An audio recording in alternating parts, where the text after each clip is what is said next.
Amém. Amém. Quero glorificar a Deus porque a nossa esperança está em Deus, irmãos. Essa semana nós vivenciamos um dia que para mim foi muito triste em um primeiro momento, né? Ao ver um ícone da nação se retirando do governo por questões de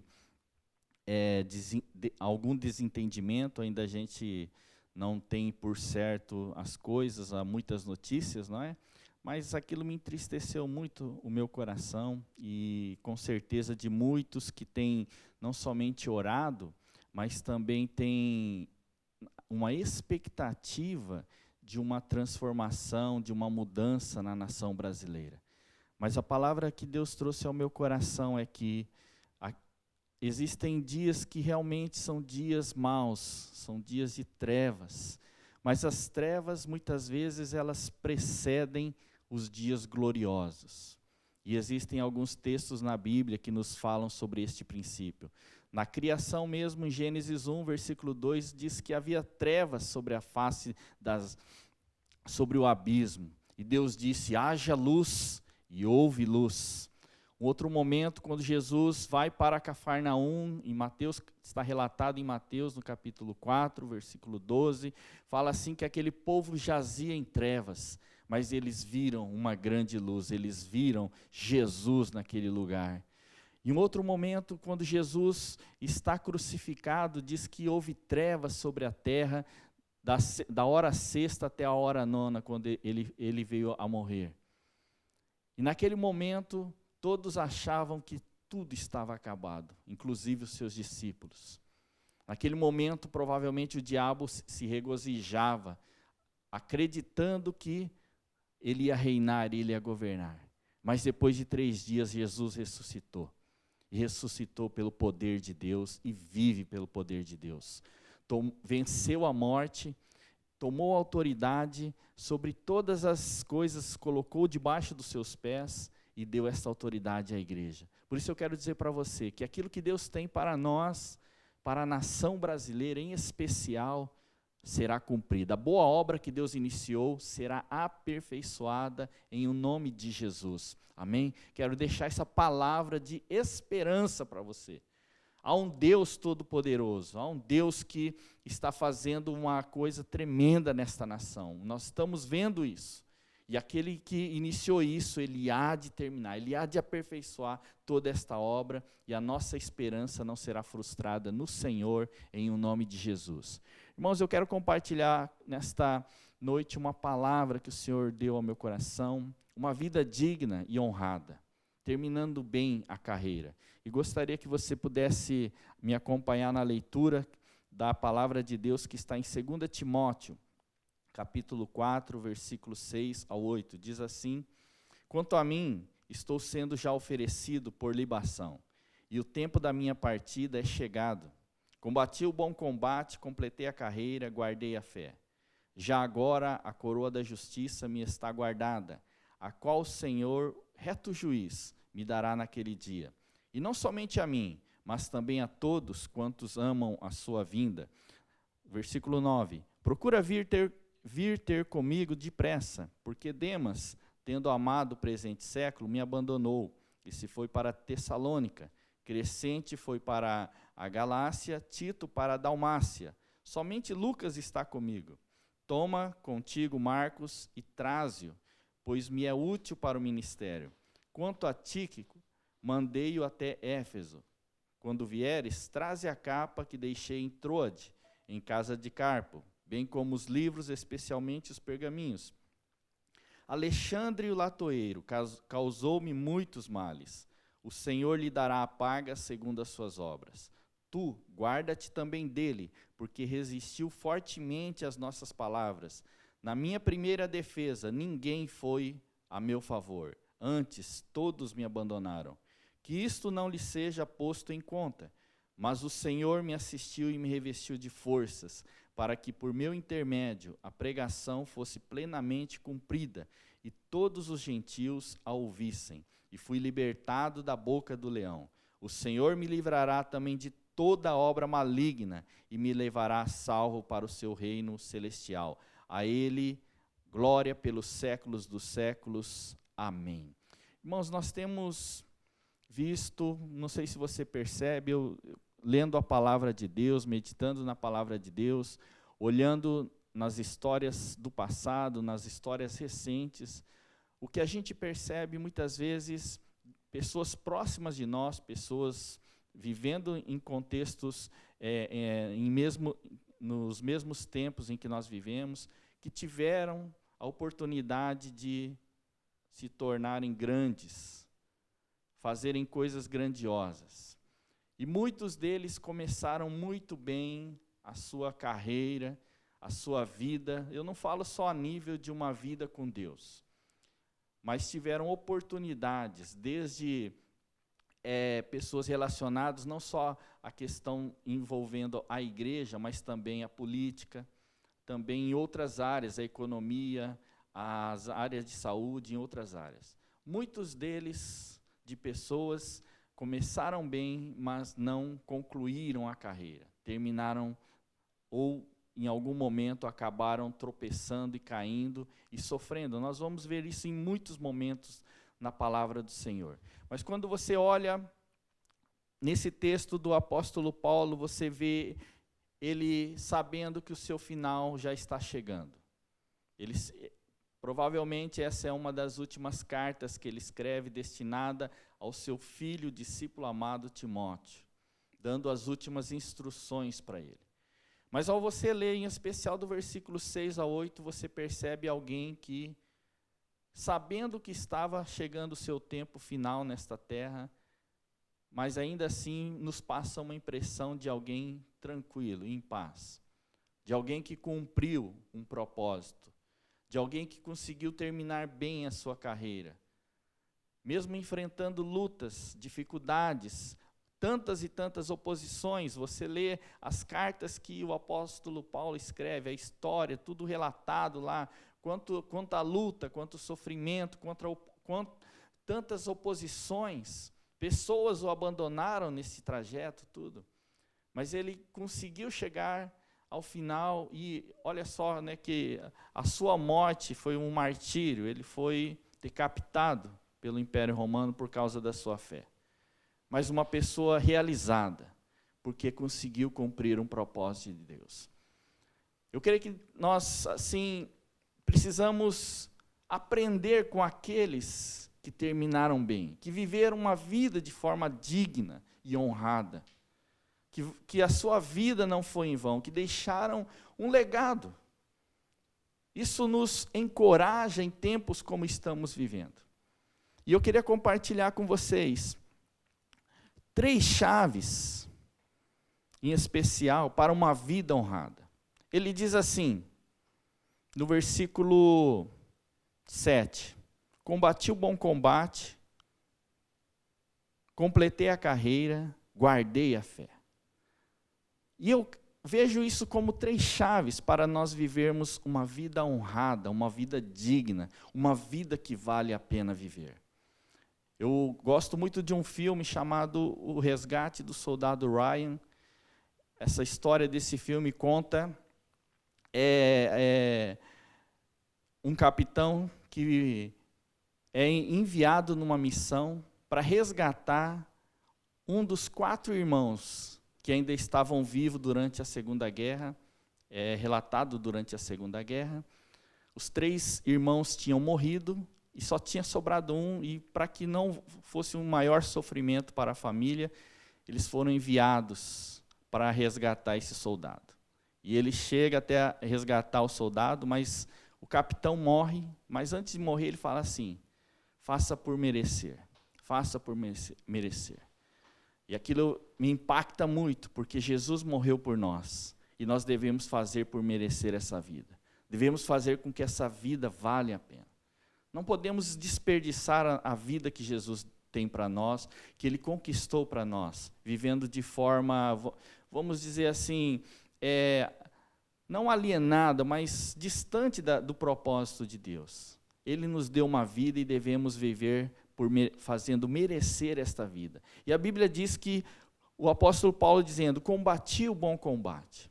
Ele não estava lutando por qualquer coisa. Ele estava lutando um bom combate. Sabe, isso me leva a refletir sobre aquilo que nós estamos lutando. Porque quando nós ainda estamos no curso da nossa vida, somos jovens, muitas vezes nós estamos lutando por coisas que, ao chegar a uma certa idade, nós vamos pensar, será que realmente valeu a pena lutar por isso? Será que valeu a pena? Normalmente as pessoas, a gente ouve histórias, né, de pessoas, vamos dizer assim, mais de uma certa idade, que muitas vezes olham por tudo aquilo que passou na vida e reconhece que o que viveu não valeu a pena. Não foi um bom combate. Poderia ter feito muito mais. Poderia ter lutado por causas nobres. E a palavra de Deus diz que o apóstolo Paulo, ele lutou um bom combate.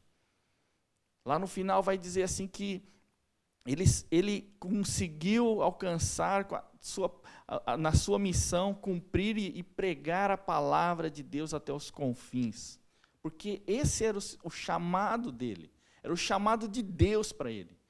E ele se dedicou, se você vê em 2 Coríntios, 1 Coríntios em especial, quando ele cita em alguns momentos a vida que ele levou, a vida de muitas vezes momentos de renúncias, em muitas vigílias, em muitos jejuns, sendo perseguido, mas nunca deixando de cumprir o seu chamado, lutando o bom combate. E eu quero dizer para você que uma das chaves para a gente viver uma vida digna é a gente descobrir aquilo que Deus tem como um chamado para nós, e nós lutarmos por isso, não desistirmos diante, porque é importante que você entenda, que ainda que você esteja vivendo a vontade e o propósito de Deus, isso não nos isenta de adversidades, isso não nos isenta de tribulações, isso não nos isenta de perseguições. Porque a Bíblia diz que aquele que quer viver uma vida piedosa, uma vida justa, uma vida correta, será perseguido. Eu gosto muito da história de William Wilberforce. A história diz que ele lutou pela abolição do comércio de escravos africanos e contra a escravidão no Império Britânico. E essa guerra, essa batalha dele, ele se tornou alguém que foi eleito para a Câmara, e ele lutou durante 46 anos da sua vida.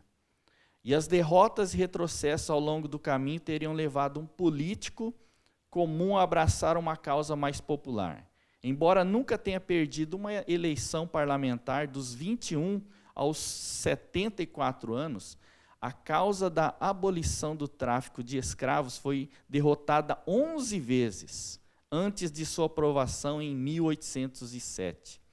E a batalha pela abolição da escravidão não obteve a vitória decisiva até 3 dias antes dele morrer, em 1833. Mas ele perseverou, ele lutou um bom combate.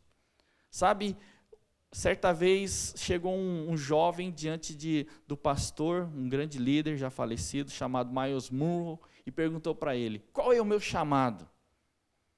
E ele perguntou, qual é a sua maior indignação?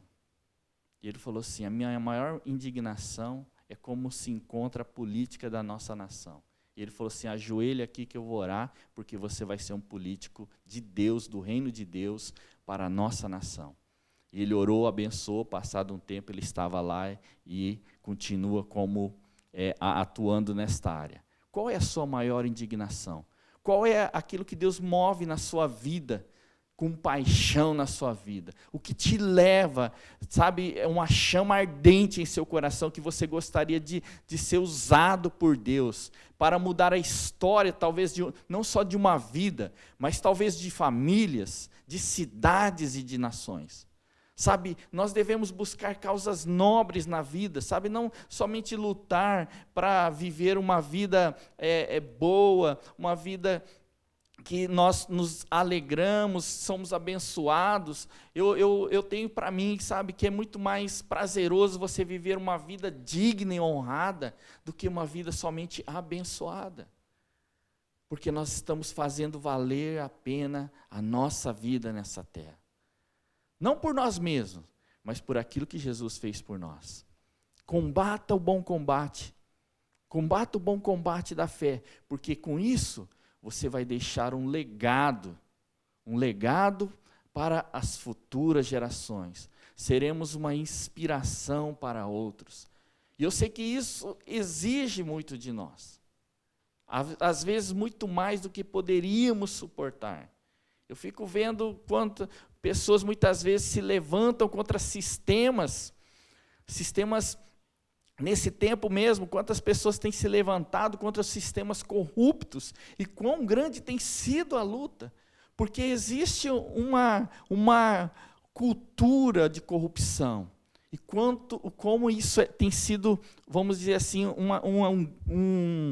tão difícil enfrentar. E eu louvo a Deus por aqueles que Deus tem levantado como políticos nesse tempo para derrotar esse principado, porque é muito mais do que uma cultura, mas é também um principado de corrupção.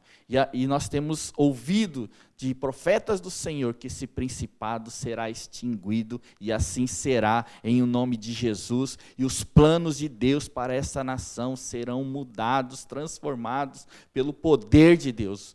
O poder de Deus há de ser manifesto em o nome de Jesus, através de homens e mulheres que Deus está levantando, não só nesse tempo, mas que tem levantado para mudar a história desta nação, e eu creio nisso, e eu quero fazer parte disso, seja através das minhas orações, seja através daquilo que Deus tem nos concedido para fazer em nome de Jesus.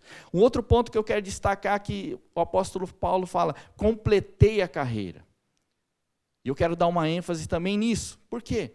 Muitos iniciam a carreira bem, mas acabam sucumbindo no meio do caminho. Você vai ver na história bíblica, por exemplo, o primeiro rei de Israel, rei Saul, escolhido por Deus, separado por Deus. A Bíblia diz que ele começou muito bem a sua trajetória, mas ele acabou muito mal a sua trajetória. E assim é na vida cristã, assim é em todas as áreas. Se nós não tomarmos determinados cuidados em determinadas áreas da nossa vida, não guardar o nosso coração, podemos em algum momento estar em evidência para um grupo, para uma região, mas se nós não tomarmos cuidado, podemos sucumbir. Lá em 2 Crônicas também conta a história do rei Uzias. Começou a governar com 16 anos.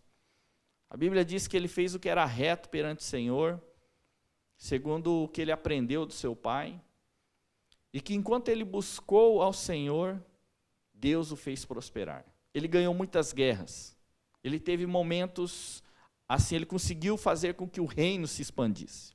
O reino de Deus se expandisse através do seu governo. Mas a Bíblia diz que em determinado momento, uma das coisas que tem derrubado muitas pessoas e que nós devemos cuidar muito é a soberba. E o coração dele se ensoberbeceu. E ele fez o que não deveria fazer, que era a função dos sacerdotes. E ele ficou por causa disso, ele foi repreendido, ele não aceitou a repreensão. Afinal ele era o rei, afinal ele era uma pessoa famosa, afinal ele era uma pessoa que obteve vitórias, mas foi fazer o que não deveria ter feito. Foi repreendido pelos sacerdotes, não aceitou, endureceu seu coração, e a Bíblia diz que ele ficou leproso, nunca mais pôde entrar na presença do Senhor, e teve que morar numa vila de leprosos, separado do povo. Por quê? Porque permitiu que a soberba tomasse conta do seu coração. E existem algumas coisas que fazem com que a gente sucumba ou caia em alguns momentos que nós devemos guardar a nossa vida em relação a isso. Uma delas é a soberba. Uma outra, o pecado sexual.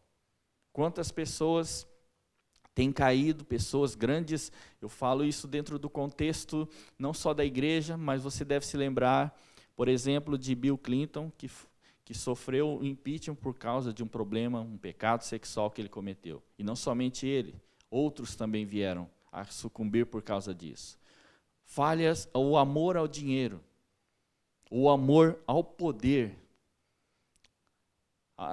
Eu tenho lido alguns livros sobre isso, E alguns grandes líderes, eles dizem o seguinte: se você quer saber acerca de uma pessoa, o que ela é, dê poder a ela. Porque o poder pode ser algo que cativa o coração das pessoas, assim como o dinheiro. Um líder, um grande líder aqui no Brasil, saiu do nada, transmitindo uma mensagem, né, de austeridade, de honestidade e tal, mas quando assumiu o poder, não só amou o poder, mas ele, juntamente com o seu partido, foi o que mais roubou a nação brasileira. Porque o amor ao dinheiro, o amor ao poder, são coisas que derrubam um líder, derrubam uma pessoa, na qual nós devemos nos guardar em relação a isso. E uma outra coisa, falhas no caráter. Irmãos, todos nós estamos num processo de transformação. E devemos atentar para pequenas rachaduras que muitas vezes podem se manifestar na nossa vida, ocultamente, secretamente, ou dentro do contexto da nossa família, ou dentro do contexto dos nossos relacionamentos. Essas falhas no caráter podem trazer grandes prejuízos para as nossas vidas. Myles Munroe escreve no seu livro O Poder do Caráter na Liderança o seguinte: o componente mais valioso da liderança não é poder, posição, influência, notoriedade, fama, talento, dom, oratória dinâmica, persuasão, superioridade intelectual, conquistas acadêmicas ou habilidades administrativas. É caráter. Caráter é o berço da credibilidade de um bom líder. Sem o elemento de um forte, nobre e honorável caráter, a liderança e todas as suas conquistas em potencial estão em perigo de anulação. Todo líder é tão firme e seguro quanto o seu caráter. E ele diz ainda: caráter é a força mais poderosa que um líder pode cultivar, porque o caráter protege a liderança. Ele permitirá que você seja um sucesso pessoal e profissional, na realização de seu propósito, em sua visão e em seus objetivos de vida. Então, uma das coisas que nós devemos focar na nossa vida, para que a gente possa ter uma vida honrada, uma vida digna, deixar um legado, ser uma pessoa que influencia, nós devemos deixar que Deus trate com o nosso caráter, nos aperfeiçoe, nos santifique, nos leve a uma transformação, uma mudança, porque o caráter é um fundamento que sustenta, é como um edifício. O edifício, você olha o que está construído para cima, mas você não vê os fundamentos, você não vê a estrutura. E se não tiver um bom fundamento e uma boa estrutura, aquilo que é visível para cima, corre o risco de cair diante dos abalos. E assim é na vida. Quando os abalos chegam, quando a nossa estrutura, o nosso fundamento da nossa fé, do nosso caráter, ele não está bem estabelecido, infelizmente acaba não suportando os abalos que enfrentamos na nossa vida. Completou a carreira. Uns iniciam mal, uns iniciam bem, mas terminam mal. Mas outros iniciam a carreira mal e terminam bem. Hoje até eu vi uma postagem de um irmão, de um pastor, de uma frase que o pastor Márcio Valadão da Lagoinha disse: na vida, o que importa, o que conta, é o seu final.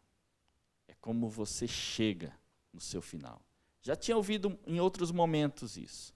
Não importa o quanto você inicia, mas o que importa é como você termina a sua carreira. Mas eu acredito que podemos e devemos iniciar bem, continuar bem e terminar bem, não pela nossa própria força, mas pela graça de Deus. O caso é que o apóstolo Paulo, ele, antes de ter um encontro com Jesus, ele não iniciou tão bem, porque ele era um perseguidor, um religioso, um fariseu dos fariseus, como ele mesmo diz, hebreu dos hebreus, zeloso, aprendeu aos pés de Gamaliel, um grande mestre rabino do seu tempo. Então, ele era uma pessoa, assim, na lei, irrepreensível, ele mesmo diz. Mas era um perseguidor, ele tinha um zelo sem entendimento. E ele perseguiu os discípulos de Jesus em seu tempo, os aprisionava, e quando o primeiro mártir Estevão morre, Saulo ou Paulo, ele estava lá naquele momento. Mas ele tem um encontro com Jesus, e esse encontro muda a sua história. Jesus mudou a vida dele e mudou o destino dele. O alinhou com chamado e com propósito. E a Bíblia, ele mesmo relata, completei a carreira. Completei a carreira. E ele completou muito bem.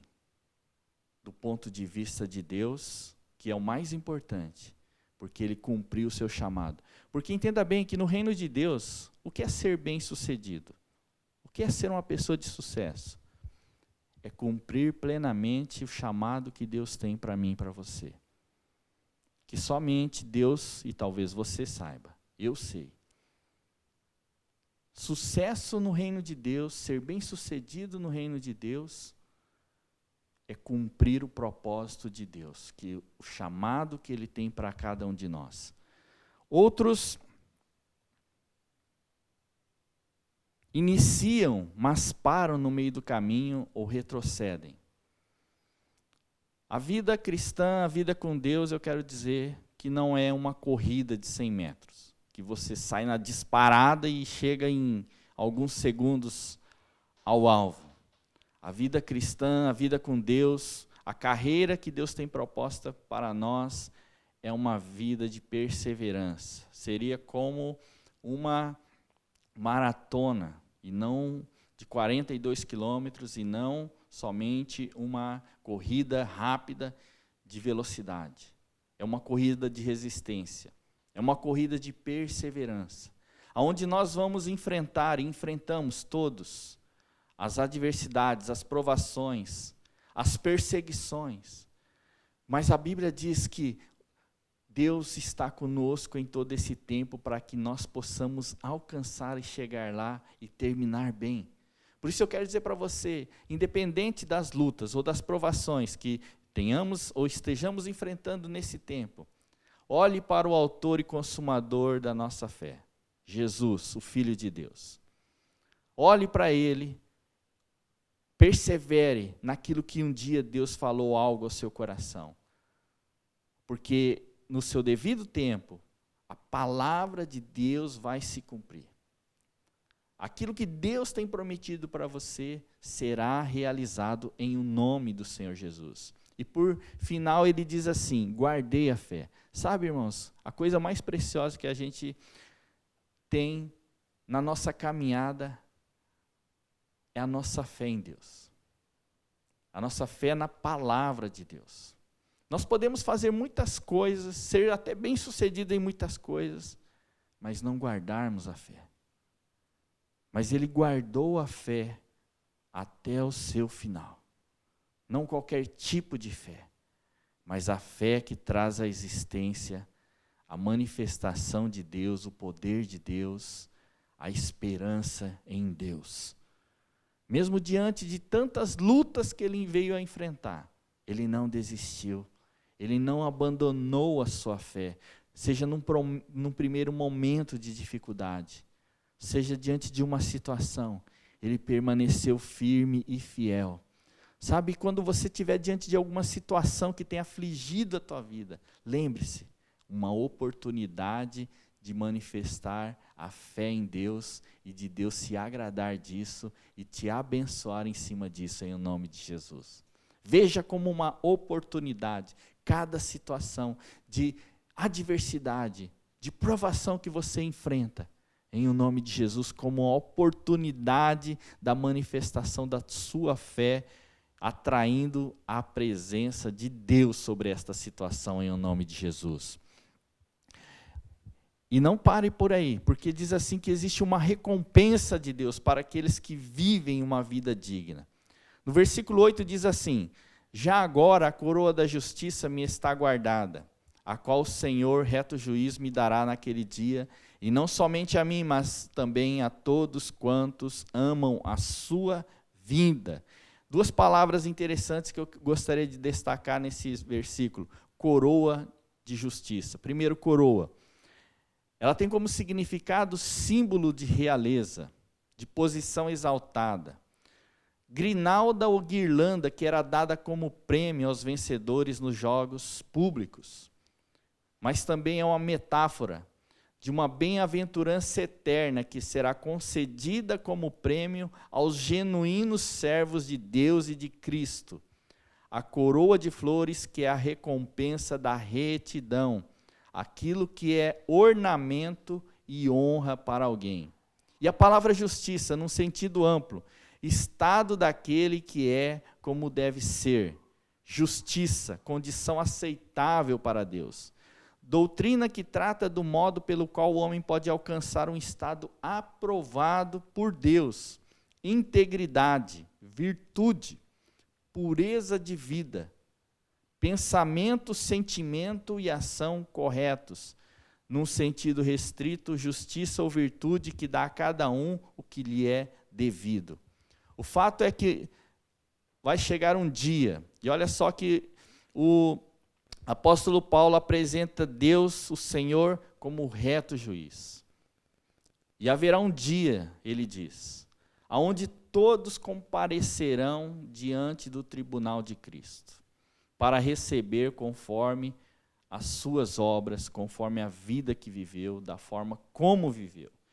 E existe um galardão, existe uma coroa, existe uma recompensa para aqueles que perseveraram em guardar os mandamentos de Deus, em obedecer a palavra do Senhor. Haverá uma recompensa para estes. Deus, Ele olha dos céus e a tudo vê. Sabe, isso nos fortalece na nossa caminhada, porque há uma recompensa ainda a ser dada a cada um dos filhos de Deus que assim procederem. E ele diz, não somente a mim, mas também a todos quantos amam a sua vinda, a vinda de Jesus. Eu quero que você guarde bem isso no seu coração, nessa noite. Eu li um texto até o versículo, até o final, até o versículo 19, e é importante que a gente entenda que nem sempre aqueles que iniciam a caminhada com a gente, termina com a gente. Não chega muitas vezes ao final, e ele vai citar várias pessoas que o abandonaram por devidos certos motivos, cada um com o seu motivo. E ele cita, além disso, Alexandre, o latoeiro ou ferreiro, quão grande males ele causou. Hoje nós olhando a história bíblica, olhando todo o que Paulo fez, né, pode parecer inadmissível que alguém tenha se levantado contra ele, alguém que era considerado irmão tenha feito mal, mas isso aconteceu com ele, porque isso também aconteceu com Jesus. Jesus, ele não desanimou ou não desistiu da promessa, da carreira que lhe estava proposta.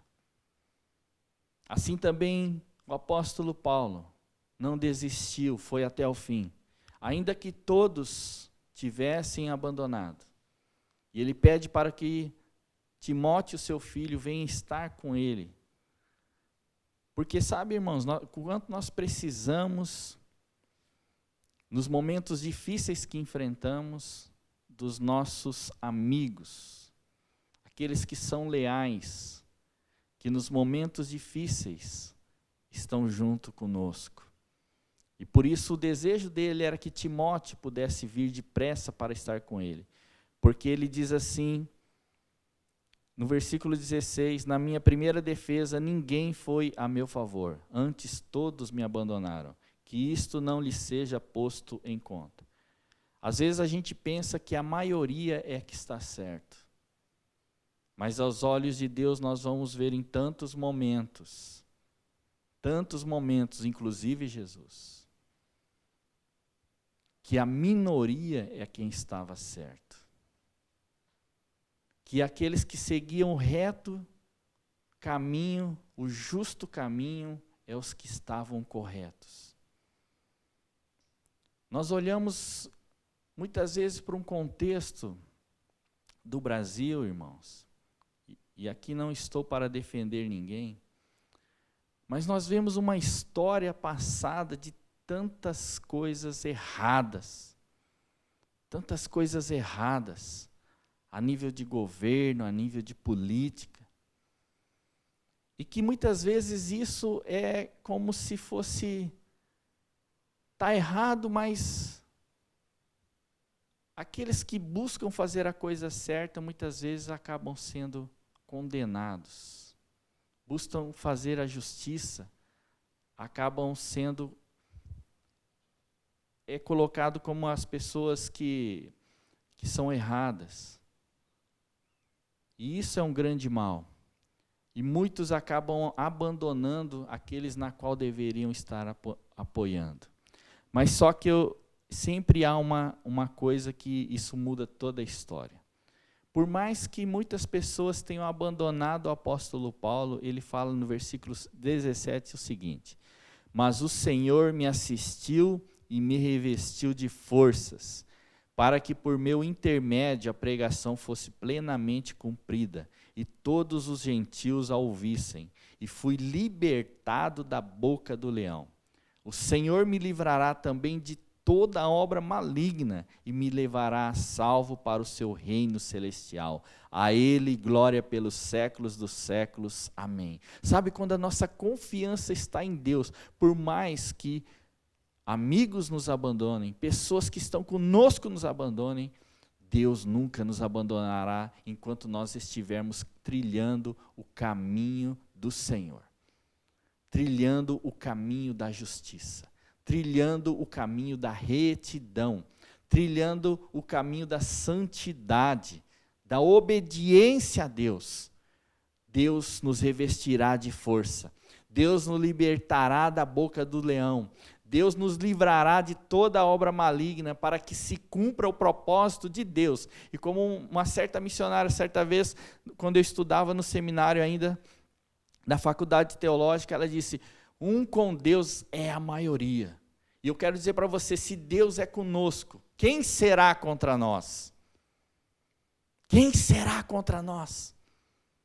Porque quem se levantar contra nós, cairá em o nome de Jesus, e assim será conosco, com a igreja gloriosa, com a igreja que o Senhor está levantando nesse tempo, para estabelecer o reino de Deus, não somente a nível de família, mas a nível de cidade, de estado e nação. Nós vamos ver a nossa nação sendo transformada, não por nós, mas pelo poder do evangelho na qual nós cremos, e o Deus que está por trás deste evangelho, em o nome de Jesus.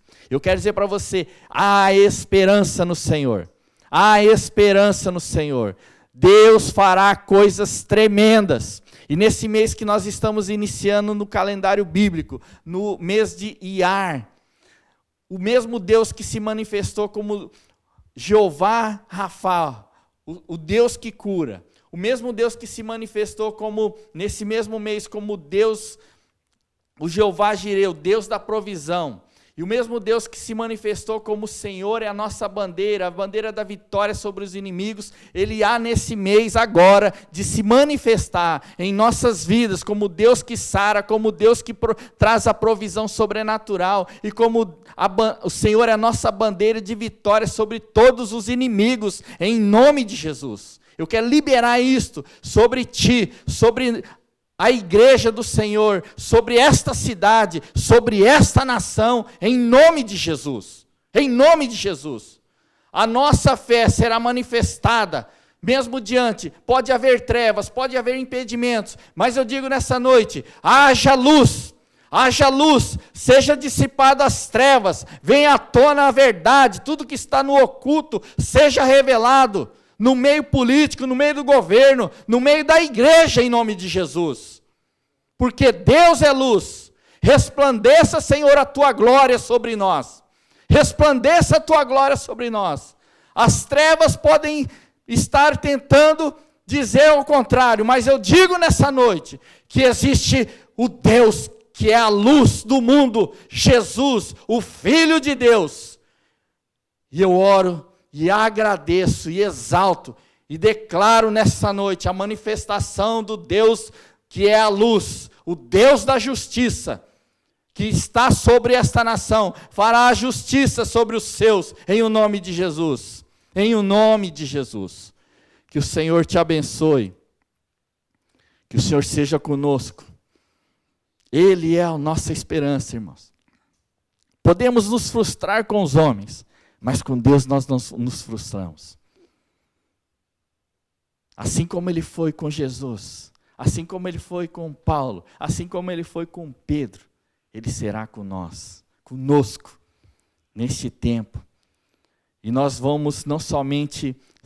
vamos ser espectadores, nós vamos ser participantes da glória de Deus nessa terra, no grande mover de Deus para esse tempo, em o nome de Jesus. Glória a Deus pela sua vida.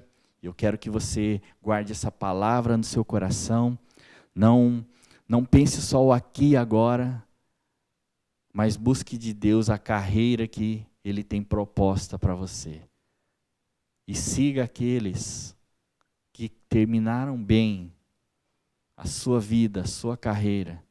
Siga o seu exemplo, porque assim nós também chegaremos lá e poderemos chegar no dia que o Senhor quiser nos levar. E dizer, combati o bom combate, completei a carreira e guardei a fé. Amém? Nós queremos dar a oportunidade a você de estar fazendo a sua oferta, expressando a sua adoração com as suas ofertas, fazendo também o depósito dos seus dízimos, a conta está aí. E eu quero orar, finalizando nesse momento, para a honra e glória do Senhor, sabendo que Deus está no controle de todas as coisas e por isso nós podemos confiar, por isso aquele que vive, nós temos esperança, amém? Que o Senhor nos abençoe, que o Senhor nos guarde, que o Senhor resplandeça o seu rosto sobre nós e tenha misericórdia de nós, que o Senhor levante sobre nós o seu rosto, e nos dê a paz que excede todo o entendimento. Em o nome de Jesus. Deus te abençoe, uma excelente semana e nos encontramos no próximo final de semana em nome de Jesus. Amém.